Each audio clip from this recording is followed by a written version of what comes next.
No, just was had a good night last night. Had an opportunity to go out and watch Abby play against number one team in the state, and was just super proud of her, how well she played in her team, and just excited that we're going to have an opportunity to be able to coach her for 4 years. Coach, you have two games here against two new teams in the league, not so much familiar faces, but back at home. What are you guys trying to get done this week? I think the biggest thing, like I said, just super excited to be back at home. I think we're looking forward to just continue to keep getting better, so we can get to the point where, we can do the things that we need to, so we can kind of control our own destiny, and that's what we've been talking about. Taking care of some things defensively, and just want to be in a position where we can come out and put two 20-minute halves together, and that's the biggest thing. I think saying in Monroe we struggled in the first half and was down and came back, and in Lafayette the score was tied, and then it got pretty close. Then we kind of pulled away at the end, but we just got to continue to keep molding, getting better, so we can put 40 minutes together.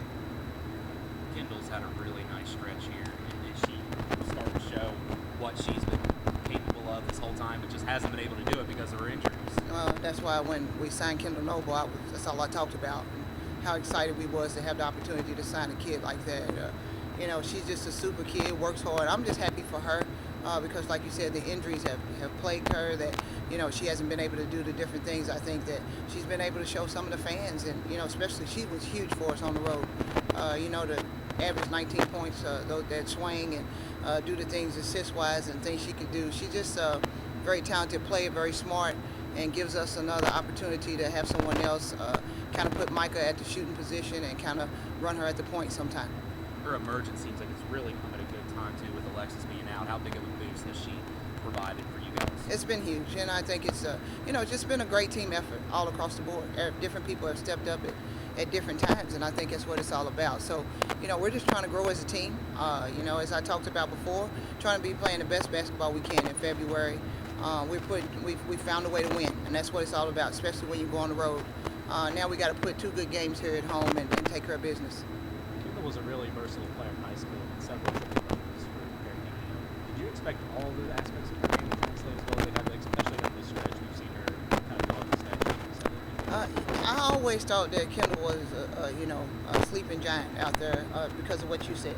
I watched her a lot in high school. She can do a lot of different things, but you never know. You never know at this level when it's going to happen and how fast it's going to happen. And I just tell you what, I'm super excited that it's happening right now and that she's feeling confident.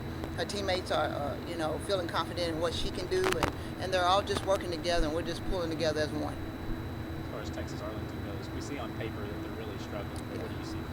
I tell you what, I can say it right now. Don't look at 1-17 or haven't won a game in the league, because they're probably the best 1-17 team I've seen.